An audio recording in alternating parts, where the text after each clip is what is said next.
موت نافرمانی کی حالت میں کہیں نہ آ جائے تمہیں. کوئی ضمانت تمہارے پاس نہیں ہے کہ تم کسی گناہ کا ارتکاب کر بھی چکو گے, پھر تمہیں توبہ کا وقت بھی مل جائے گا, پھر موت آئے گی, اس سے پہلے موت نہیں آ سکتی. کیا معلوم عین اس گناہ کے ارتکاب کے دوران موت آ جائے. وہ موت کیسی ہوگی؟ شاید آپ کے علم میں ہو, لکھنؤ کے ایک بہت بڑے شاعر تھے اور ان کی موت بہت ہی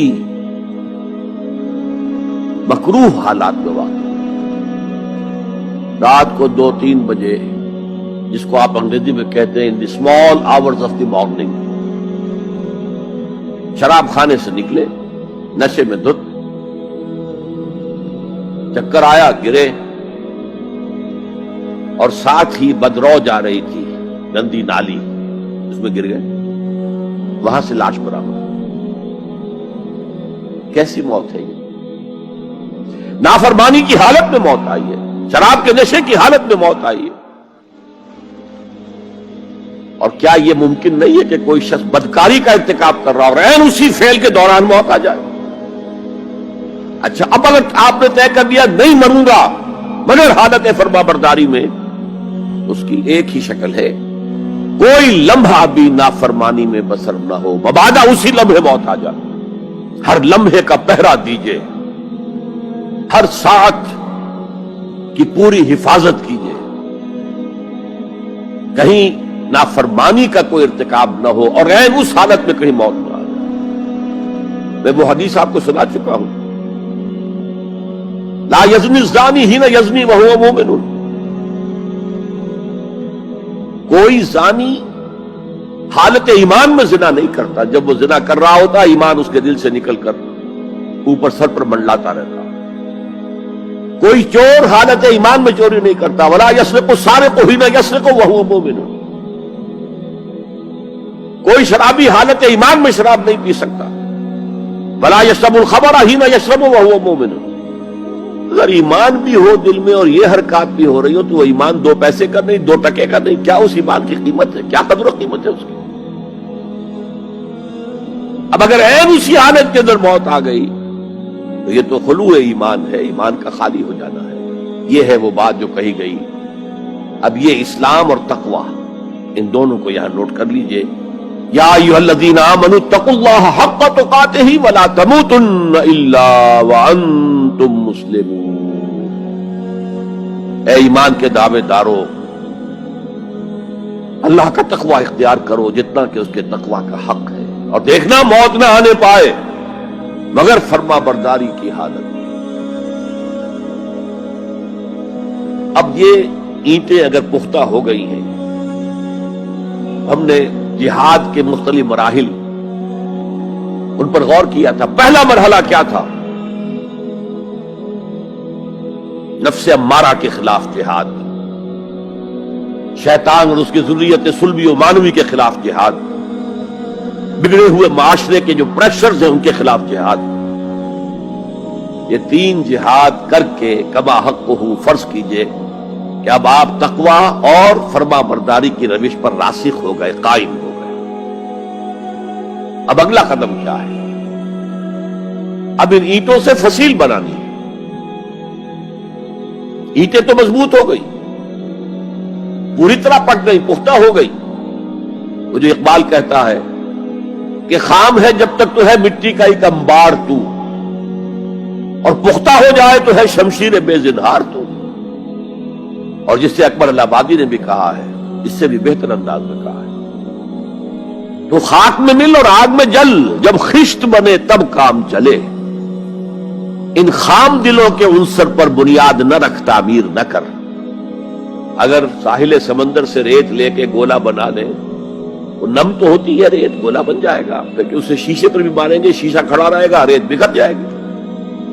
اسی گولے کو ذرا بھٹی میں ڈال کے پکا لو, روڑا بنا لو, تو خاک میں مل اور آگ میں جل, جب خشت بنے, جب اینٹ بنو گے تب کام چلے. اب اگر اسے مارو گے تو کوئی نتیجہ تو برآمد ہوگا کہ نہیں. تو یہ پختہ افراد کی شخصیت کو پختہ کرنا. جو ہے کہ اجتماعی اس کو نظر انداز کرتی ہے، جیسا کہ میں نے عرض کیا تھا، پہلی منزل تعمیر نہیں کی، دوسری کی پر چڑھا ہو گئے، دوسری ہے نہیں، تیسری جو ہے وہ ہوا کے اندر اس کی تعمیر ہو رہی ہے۔ ہماری بہت سی ناکامیوں کا اصل سبب یہ ہے۔ حضور نے پہلے افراد کو تیار کیا ہے، افراد کے ہاتھوں میں ہے اقوام کی تقدیر، ہر فرد ہے ملت کے مقدر کا ستارہ،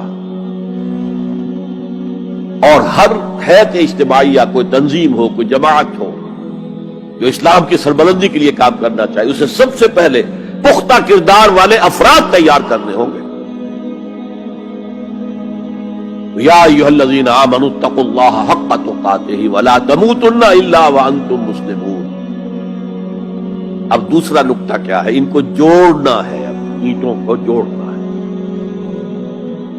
And for that you need a cement substance۔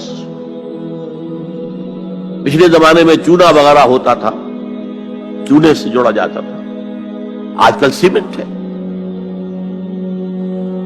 اگر یہ سیمنٹ سبسٹنس مضبوط ہے تو یہ فصیل اور دیوار مضبوط ہے، اگر یہ نہیں ہے تو چاہے اینٹیں پختہ ہو تب بھی سیلاب کا ریلا آئے گا، بہا کے لے جائے گا۔ اینٹوں کی پختگی کے ساتھ ساتھ ان کو جوڑنے والا مورٹر جو ہے اس کو بھی مضبوط ہونا چاہیے۔ اس لیے دوسرا نقطہ، یہ سہ نکاتی لائحہ عمل، 3 نکاتی لائحہ عمل۔ پہلا تقوی اختیار کرو اور اللہ تعالیٰ کی پوری فرما برداری اختیار کرو، کوئی لمحہ تمہارا نافرمانی میں نہ گزرے۔ اب واعتصموا بحبل اللہ جمیعا ولا تفرقوا، چمٹ جاؤ اللہ کی رسی کے ساتھ مل جل کر اور تفرقے میں نہ پڑو۔ اعتصام عصمت سے بنا، عصمت حفاظت کو کہتے ہیں۔ اعتصام حفاظت حاصل کرنا، جیسے آپ دیکھتے ہیں کہ کسی بچے کو اگر کوئی خوف لاحق ہو جائے، کوئی ڈرائے، وہ آئے گا، دوڑے گا ماں کی گود میں آ کر ماں سے چمٹ جائے گا۔ وہ یہ سمجھتا ہے اپنے چھوٹے سے ذہن کے مطابق میں قلعے میں آ گیا ہوں۔ یہ دوسری بات ہے کہ کوئی سفاک انسان، جیسے فسادات ہوتے ہیں یا جیسا کچھ سن 47 میں ہوا تھا، کوئی سفاک بھیڑیا صفت انسان آئے، بچے کو کھینچے ماں کی گود سے، اچھالے اور کسی نیزے میں پرو لے۔ لیکن بچہ یہ سمجھتا ہے کہ میں آ گیا ہوں، پناہ میں آ گیا ہوں، قلعے میں آ گیا ہوں۔ تو یہ ہے اعتصام۔ اور عجیب بات یہ ہے کہ جو اس سورہ مبارکہ کی جو ہم نے شروع کی ہے آیات، وہاں سے ایک آیت پہلے جو ہے 10ویں رکوع کی آخری آیت، وَمَن يَعْتَصِم بِاللَّهِ فَقَدْ هُدِيَ إِلَىٰ صِرَاطٍ مُسْتَقِيمٍ۔ یہاں حبل اللہ نہیں ہے، جو اللہ کے ساتھ چمٹ جائے تو اس کی ہدایت تو ہو گئی صراط مستقیم کی طرف، اللہ سے جڑ جاؤ۔ سورہ حج کی آخری آیت کے بھی آخری الفاظ یہی ہیں، وَاعْتَصِمُوا بِاللَّهِ فَأَقِیمُوا الصَّلَاةَ وَآتُوا الزَّکَاةَ وَاعْتَصِمُوا بِاللَّهِ۔ وہ تمہارا پشت پناہ ہے، وہ مولاکم فنعم المولا ونعم النصیر، کیا ہی اچھا ہے وہ مولا، پشت پناہ، مددگار، حمایتی، کیا ہی اچھا ہے وہ مدد کرنے والا۔ تو وہاں پر بھی واعتصموا باللہ، وہی لفظ یہاں آیا، ومن یعتصم باللہ فقد ہدی الی صراط مستقیم۔ اب یہاں سوال پیدا ہوتا ہے وہ حبل اللہ کون سی ہے؟ اب اصول یہ سامنے رکھیے کہ قرآن مجید میں اگر محسوس ہو کہ کسی جگہ پر کوئی ابہام ہے، اجمال ہے، کہیں وضاحت کی ضرورت ہے، تو یہ حق ہی نہیں، فرض ہے محمد الرسول اللہ صلی اللہ علیہ وسلم کا کہ اس کو بیان کریں، واضح کریں، تبیین کریں۔ انزلنا الیک الذکر لتبین للناس ما نزل الیہم۔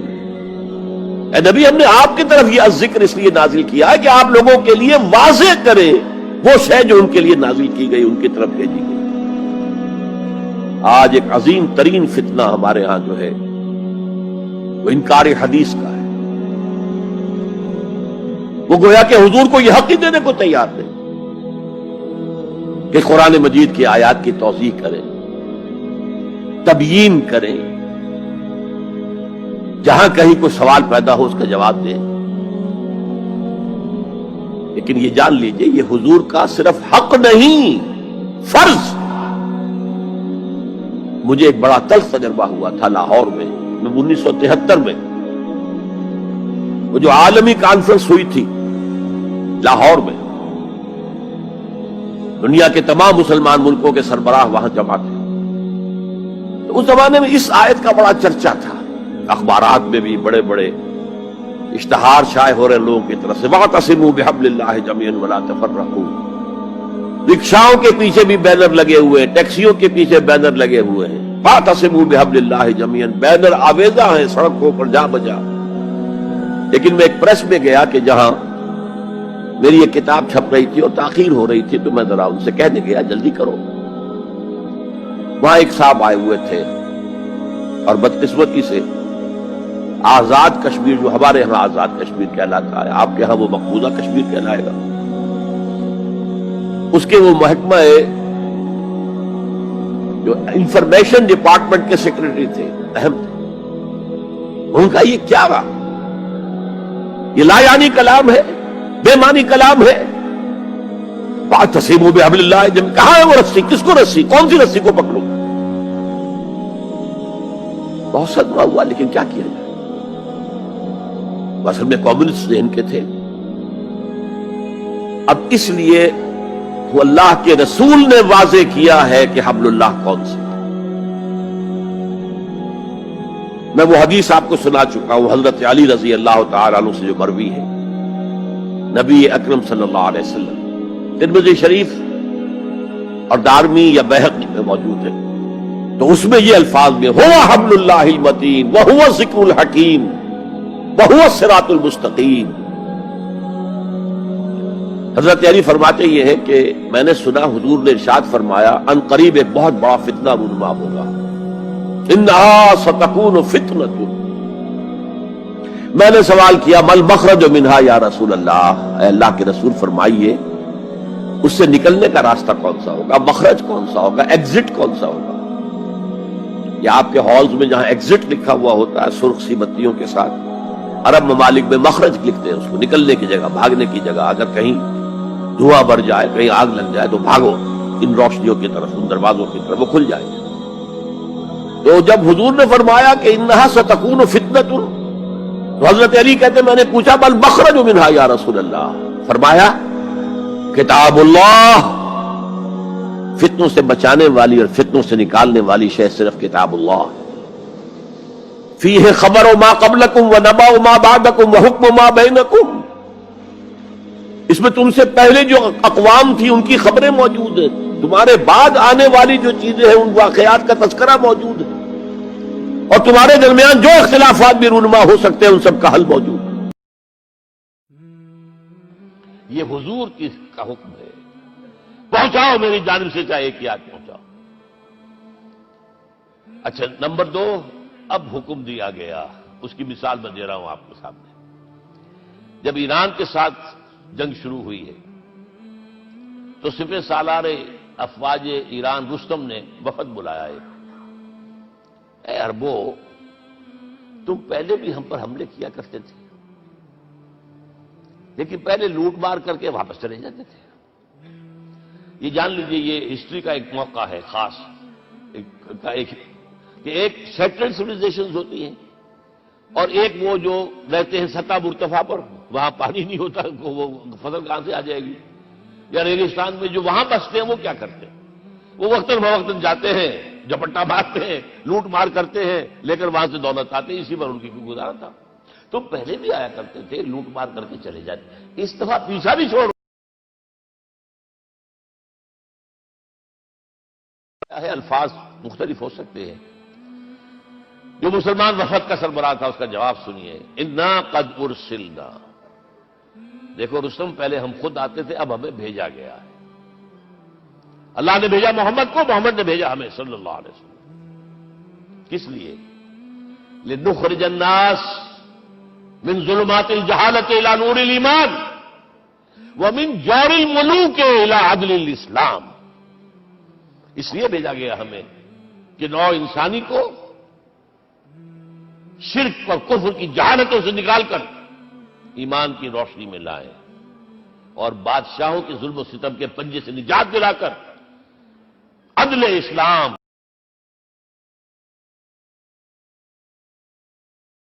رضی اللہ تعالی عنہ، اس کے تو کوئی خدم و حشم نہیں ہے، کوئی باڈی گارڈ نہیں ہے۔ ایک آیا تھا سفیر ایران کا، مدینے میں آ کر گھوما پھرا، کوئی محل نظر نہیں آیا اسے۔ پوچھتا ہے مسلمانوں سے اینا ملککم، بھائی تمہارا بادشاہ کہاں ہوتا ہے؟ جواب ملا لیسا لنا ملکن بل لنا امیر، ہمارا کوئی بادشاہ نہیں، ہمارا امیر ہے۔ کہاں ہے بھائی؟ ہمارے بیت المال کے کچھ اونٹ گم ہو گئے تھے کہ بھائی ملے نہیں، ہمارا خلیفہ تلاش کرنے گیا۔ اب اس نے کسی کو لیا ہوگا آئیڈینٹیفائی کر سکے، ڈھونڈ کر جا کر ایک جگہ دیکھا، دھوپ تیز ہو گئی تھی، حضرت عمر تھک گئے تھے، لہذا ایک درخت کے سائے میں اپنے کوڑے کا تکیہ بنا کر لیٹے ہوئے استراحت فرما رہے ہیں، کوئی خادم نہیں، کوئی خدم و حشم نہیں، کوئی باڈی گارڈ نہیں۔ اس وقت وہ کھڑے ہو کر کہتا ہے عمر تم عدل کرتے ہو، تمہیں کوئی خوف نہیں ہے، ہمارے بادشاہ ظلم کرتے ہیں، لوگوں کا خون پیتے ہیں، انہیں ہر وقت ڈر رہتا ہے، انہیں اونچی اونچی فصیلیں چاہیے، انہیں باڈی گارڈ چاہیے، انہیں حفاظتی دستے چاہیے۔ یہ مثال پیش کی ہے نا، یہ کوئی فیری ٹیلز تو نہیں ہے، یہ تو آج کی تاریخ ہے، 1400 برس پرانی تاریخ ہے بھائی، کوئی پرانی نہیں ہے، کوئی 10,000 سال پرانی بات نہیں ہے۔ اور وہی عمر ہے، انہیں بلایا گیا ہے بیت المقدس، وہاں جو مسلمانوں کا محاصرہ تھا وہ طول کھینچ گیا، فصیل بہت اونچی مضبوط، اور اندر ہر طرح کا رسد بھی موجود ہے، راشن بھی ہے، پانی بھی ہے۔ عیسائیوں کا قبضہ تھا، عیسائی پادری آئے فصیل پر، مسلمانوں تم اگر قیامت تک بھی یہاں پڑے رہے محاصرہ کر کے، یہ کبھی فتح نہیں ہوگا شہر، ہاں یہ فتح ہونا ہے، ہماری کتابوں میں ہے، لیکن ایک درویش بادشاہ کے ہاتھوں فتح ہوگا، تمہارے اندر ہمیں وہ درویشی نظر نہیں آ رہی۔ وہ چونکہ کچھ عرصہ ہو گیا تھا، شام میں پہنچ گئے تھے، خربوز تھے امین هذه الامہ ابو عبیدہ بن الجراح رضی اللہ تعالی عنہ، یکے عشرہ مبشرہ، ان کا فوراً کلک کیا، یہ بادشاہ مدینے میں بیٹھا ہوا تو ہے، یہاں سے ریکویسٹ کی گئی ہے آپ تشریف لائیے۔ اب 700 میل کا سفر ہے، کوئی ذاتی سفر نہیں، کسی بیٹے کے کنووکیشن میں کے لیے نہیں گئے، کوئی انٹوریج نہیں ہے، کچھ نہیں، ایک اونٹ، ایک خادم، اور اسی اونٹ پر راستے کا راشن، لہذا ایک آدمی بیٹھ سکتا ہے۔ اب ایک منزل خلیفہ اوپر تشریف فرما ہے اور خادم وہ ہاتھ پکڑ کر آگے چل رہا، اگلی منزل خادم اوپر بیٹھا ہے اور خلیفہ ہاتھ پکڑ کے آگے چل رہا۔ جب آخری منزل آئی ہے تو باری ہو گئی اس خادم کی، اس نے ہاتھ جوڑ دیے، خدا کے لیے لوگ دیکھیں گے، مجھے ماریں گے، تمہیں شرم نہیں آئی؟ خلیفۃ المسلمین جو ہے وہ آگے آگے تمہارے چل رہے تھے، تم براجمان تھے۔ حضرت عمر نے ڈانٹ پلائی، اب دوڑو دوڑو، نہیں، باری تمہاری ہے۔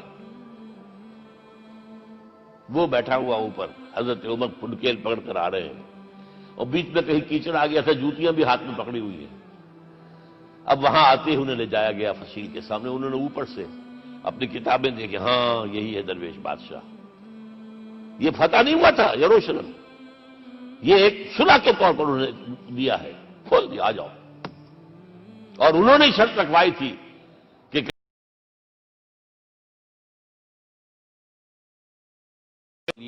کہ وہ یہاں آئیں، اپنے مقدس مقامات کی زیارت کر کے جا سکتے ہیں، لیکن یہاں سیٹل نہیں ہو سکتے، اس لیے وعدہ تھا۔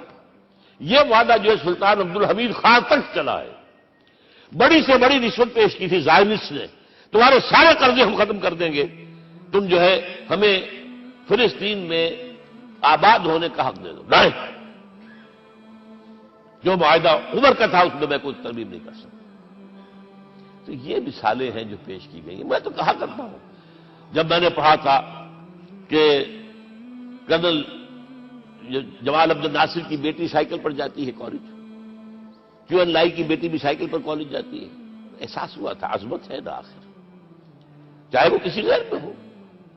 اور واقعہ یہ ہے کہ میں بیان کرنے سے رہ نہیں سکتا، جب میں نے لال بہادر شاستری کے بارے میں سنا He had no house in the whole of India.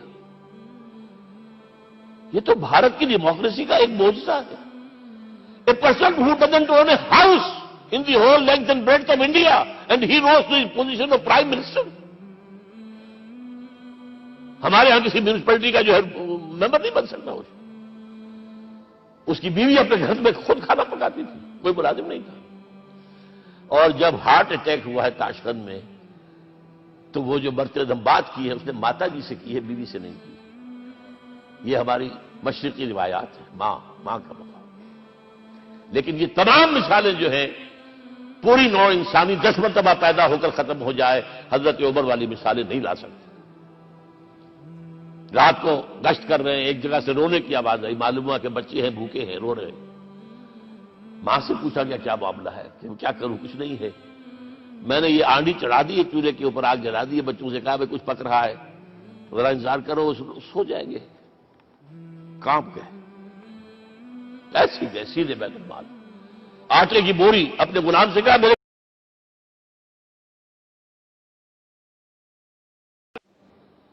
اپنے کندھے پر بوری رکھ کر لائے ہیں, کھانا پکوایا کھلایا بچوں. اب اگر حضور یہ کہے کہ سید القوم خادم ہوں, تو یہ حقیقت تھی کہ نہیں تھی؟ ورنہ اگر یہ مثال نہ آتی تو کہتے ہیں جی شاعری تو اچھی ہے, بہت اچھا شعر کہہ دیا. کوئی سردار بھی کبھی خادم ہوا ہے؟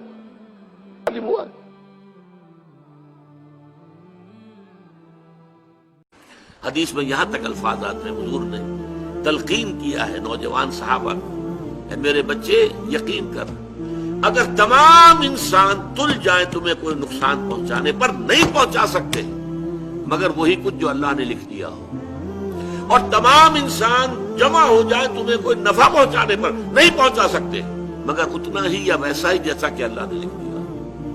تو انسانوں سے کیا ڈرنا, نہ انسانوں سے کوئی توقع نہ امیدیں. اس کی امیدیں قلیل, اس کے مقاصد جلیل.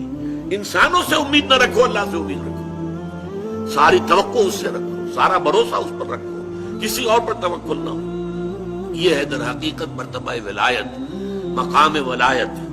اور اس میں جیسا کہ یہاں آیا, اب ان کے اوپر فرشتوں کا نزول ہوتا ہے. یہ فرشتے ہمیں محسوس نہیں ہوتے, لیکن یہ کیفیت جو بیان کی جا رہی ہے اس کا احساس صاحب ایمان کو ہوتا ہے. وہ چاہے نظر نہ آئے فرشتے, اور فرشتوں کا قول چاہے ہم اپنے ان کانوں سے نہیں سنیں گے, فرشتوں کی بات سننے کے لیے دل کے کان ہیں. فرشتہ جو ہے وہ در حقیقت غیر مرئی ہے, وہ غیر مادی ہستی ہے, مادی نہیں ہے. وہ تو صرف نور پر مبنی ہے, نور سے بنا ہے اور نور ہے. لہذا ان کا تنزل ہوتا ہے. وہ کیا کہتے ہیں, اللہ تخافوا ولا تحزنوا, وہی نتیجہ. الا ان اولیاء اللہ لا خوف علیہم ولا هم يحزنون. زوال خوف و حزن, یہ دو چیزیں ہیں جو ثبوت ہے کہ واقعتاً اللہ پر ایمان موجود ہے, واقعتاً اللہ کی ربوبیت پر دل ٹھک گیا ہے. اگر دل پریشان ہے, یہ میرا نقصان کر دے گا, یہ مجھے تکلیف پہنچا دے گا, یہ میرا یہ کر دے گا, وہ میرا وہ کر دے گا, اس سے میری یہ بات بن جائے گی, وہ مجھے یہ فائدہ پہنچا سکتا, لیکن کہتا ہے دعویٰ یہ ہے کہ اللہ پر ایمان ہے میرا. تو ادھر حقیقت یہ دونوں چیزیں ایک دوسرے کی بالکل متضاد ہیں. توکل, توقع صرف اللہ کی ذات کے ساتھ. اللہ تخافوا ولا تحزنوا, نہ خوف کھاؤ نہ حزن سے دو چار. وابشروا بالجنۃ التي كنتم توعدون, اور بشارتیں حاصل کرو, خوشیاں مناؤ اس جنت کی کہ جن کا تم سے وعدہ کیا جاتا تھا, اہل ایمان سے وعدے کیے گئے ہیں. وَلَكُمْ فِيهَا نَحْنُ أَوْلِيَاؤُكُمْ فِي الْحَيَاةِ الدُّنْيَا وَفِي الْآخِرَةِ, ہم تمہارے ساتھی ہیں, مددگار ہیں, پشت پناہ ہیں, حمایتی ہیں, دنیا کی زندگی میں بھی آخرت میں بھی. یہ نوٹ کر لیجئے, یہ دنیا کی زندگی میں ایک چوسر کی جنگ ہے, جیسے چوسر کی سڑک ہوتی تھی. حق و باطل کی جنگ جاری ہے. حق و باطل کی ایک جنگ ہمارے اندر ہے, ایک طرف ہمارا نفس امارہ ہے جو برائی کی طرف ہمیں دھکیلتا ہے, ایک طرف ہمارے اندر روح ربانی ہے, وَنَفَخْتُ فِيهِ مِن رُوحِي, وہ ہمیں خیر کی طرف, بھلائی کی طرف, بلندی کی طرف کھینچتی ہے. ایک کشاکش جو ہے ہمارے اندر ہے. کچھ کشاکش باہر چل رہی ہے. ہمارے اس نفس کو تقویت دینے کے لیے, اسے مشتعل کرنے کے لیے یہ شیاطین جن موجود ہیں. الذی یوسوس فی صدور الناس من الجنۃ والناس. حضور نے فرمایا کہ جب قلب غافل ہوتا ہے اللہ کی یاد سے تو شیطان اپنی تھوتنی لگا دیتا ہے دل کے ساتھ اور پھونکے مارتا ہے اس کے اندر، مشتعل کرتا ہے. جو حیوانی جذبات ہیں، جو انسان کے سفلی جذبات ہیں، اڈ اور لبیڈو کے جو تقاضے ہیں، انہیں مشتعل کرتا ہے، ایکسائٹ کرتا ہے، تاکہ وہ مشتعل ہو کر اور وہ انسان کے جو ہے اس وقت ہوش اور حواس کے اوپر غالب آ جائے. اس کے مقابلے میں فرشتے ہیں غیر مرئی. فرشتے جو ہیں وہ ہمیں روحانی طور پر تقویت پہنچاتے ہیں. ہمارے اندر کا جو خیر ہے، جیسے کہ ہمارے اندر کا شر، نفسانیت، اس کو تقویت پہنچانے والے شیاطین جن باہر موجود ہیں جو نظر نہیں آتے. اسی طریقے سے ہمارے اندر کا خیر، روحانیت، اس روحانیت کو تقویت پہنچانے والے ملائکہ ہیں جو خارج میں موجود، وہ بھی نظر نہیں آتے. یہ بھی غیر مرئی، وہ بھی غیر مرئی. مرئی لوگوں کے اندر بھی جو انسان ہیں، خیر کی طرف بلانے والے بھی ہیں، شر کی طرف بلانے والے بھی ہیں. آپ کا دوست یہ بھی کہے گا چھوڑو میاں کیا کس چکر میں پڑ گئے حلال حرام کے، دیکھو فائدہ ہوتا ہے اس کام کے اندر، جس کام میں فائدہ ہو وہ کرو، اللہ اللہ خرچ اللہ. یہ کیا حلال اور حرام اور صحیح اور غلط اور جائز اور ناجائز، وہ آپ کو شر کی ترغیب دے رہا ہے کہ نہیں دے رہا. اسی طرح کوئی آپ کا بھائی ایسا بھی اللہ کے بندے خیال کر، غلط کام مت کر، اس سے تھوڑا سا یہ کہ تجھے دنیا میں دولت مل جائے گی، اخروی زندگی برباد ہو جائے گی تیری. ایسے انسان بھی تو ہے نا. تو لوگ جو ہے خارج میں، انسانوں میں بھی داعیان شر بھی ہے، داعیان خیر بھی ہے. وہ تو ویزیبل ہے، مرئی ہے. غیر مرئی عالم میں جنات، شیاطین جن ہیں جو ہمارے نفسانی خواہشات اور تقاضوں کو بڑکاتے ہیں، اور ادھر ملائکہ ہیں جو ہمیں تھپکی دیتے ہیں، تم نے اچھا کام کیا ہے. اچھا کام کر کے جب مسرت ہوتی ہے، حضور نے فرمایا اذا سرت کا حسنتک وساءت کا سیئتک فانت مومن. دیکھو اگر تمہیں کوئی اچھا کام کر کے خوشی محسوس ہو اندر، اور برا کام کر کے کچھ دل کے اندر کوفت محسوس ہو، یہ میں کیا کر بیٹھا، یہ مجھے نہیں کرنا چاہیے تھا، فانت مومن، تو یہ ایمان کی علامت ہے. اذا ساءت کا سیئتک وسرت کا حسنتک فانت مومن. بھلائی کر کے خوشی ہو، کوئی برائی ہو جائے تو افسوس ہو، رنج ہو، تو یہ گویا کہ ایمان کی علامت ہے. تو فرشتے تھپکی بھی دیتے ہیں، حوصلہ بڑھاتے ہیں. قرآن مجید میں آیا ہے جنگ بدر میں، جنگ احد میں فرشتے آئے، انہوں نے مدد کی، اہل ایمان کے دلوں کو اور اہل ایمان کے قدموں کو جمایا. انثبت الذین آمنوا، جاؤ قدم جما دو اہل ایمان کے. تو اہل ایمان کے لیے فرشتے آئے. تو یہ فرشتوں کا نزول ہوتا ہے ان اولیاء اللہ، اللہ کے ساتھیوں کے بارے میں. اب یہ اولیاء اللہ سے آپ یہ نہ سمجھ لیجئے کہ وہ کوئی علیحدہ قسم کی نوع ہے یا کوئی علیحدہ جنس، انسانوں ہی میں ہوتے ہیں نا. تمام صحابہ اولیاء اللہ تھے، سب کے سب. اولیاء اللہ کا جو اعلیٰ ترین معیار ہے، کوئی ولی اللہ غیر صحابی ادنا سے ادنا صحابی کے پائے کو بھی نہیں پہنچ سکتا. یہ اچھی طرح نوٹ کر دیجیے، یہ ہمارا اہل سنت والجماعت کا پختہ عقیدہ ہے. کمتر سے کمتر صحابی جو ہے بڑے سے بڑے ولی سے بھی وہ افضل ہے، بڑے سے بڑے ولی سے افضل. تو اولیاء اللہ سے مراد یہی نہ لے لیجئے جو ہماری اپنی جو ووکیبلری ہے، ہماری بول چال میں صوفیاء کرام کے لیے الفاظ یہ آتے ہیں، وہ بھی ہے الحمدللہ. ان کے اندر بھی اولیاء اللہ بہت بڑی تعداد میں، لیکن جو ہمارے صحابہ کرام تھے وہ تو سب کے سب اللہ کے ولی تھے. ان کے لیے آتا ہے نحن اولیاؤکم فی الحیات الدنیا وفی الآخرہ، ہم تمہارے ولی ہیں، مددگار ہیں، پشت پناہ ہیں، جمے رہو، قدم تمہارے ڈگمگانے نہیں چاہیے. اور آخرت میں بھی، جنت میں تو ظاہر بات ہے کہ دوستی انہی سے ہوگی، وہی آئیں گے. یدخلون علیہم من کل باب، قرآن میں آتا ہے جنت کے ہر دروازے سے وہ داخل ہوں گے سلام کرتے ہوئے، سلام سلاما، سلام اور سلامتی کے پیغام لے کے آئیں گے.